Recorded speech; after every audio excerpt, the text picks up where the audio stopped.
Merci d'être ici et merci aux organisateurs de cette magnifique soirée.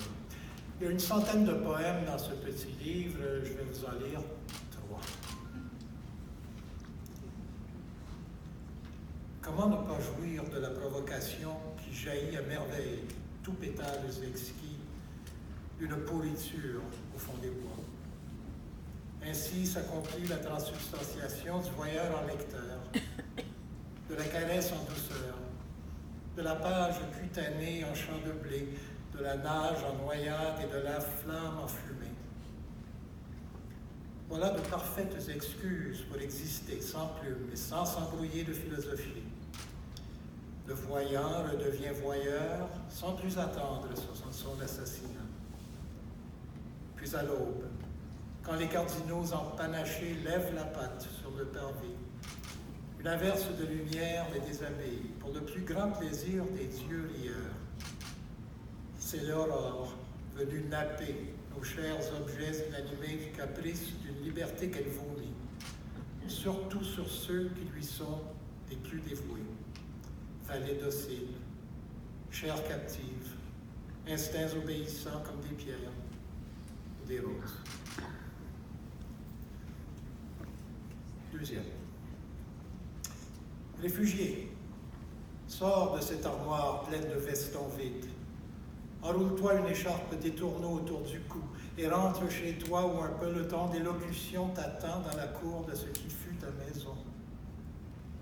Il n'en reste plus qu'un éternuement de microbes, qu'un mauvais vent d'automne emporte à tire-d'aile dans un vieux Boeing plein de missionnaires et de poètes. La nuit venue, cesse de fouiller la voûte et de chercher l'étoile. Regarde plutôt où tu poses le pied, car la plus mince des flaques réfléchit l'univers qui adhère à tes semelles, et un concert de croissement fait frémir la gelée tendre de ton cerveau. C'est par ce hublot qui s'ouvre sous tes pas que le peuple des corbeaux s'envole dans la nuit des temps. Là aussi s'ouvre le tunnel au bout duquel la neige enrage les écrans et où t'appelle ce goût de léprelier. Et le troisième, on éclate en sanglots pour voyager, s'éloigner, s'approcher, mais on n'a qu'un but, rentrer chez soi, par effraction s'il le faut, par le détour d'un miroir, par le biais de son art, par le trou de la serrure, par un jeu du hasard, par défaut, à l'usure. Quand les chiens ont cessé d'aboyer, qui s'est souvenu des caravanes, des tapis blancs de poussière, du sucre pour le thé, et de leurs pieux des montagnes encore jeunes, du scintillement des univers naissants, des précédents, car s'immoler revient à renaître, de préférence aux petites heures, au premier filet du petit jour, par l'agence d'une gifle experte, la tête en bas. Les trains déraillent et se vident de leur sang.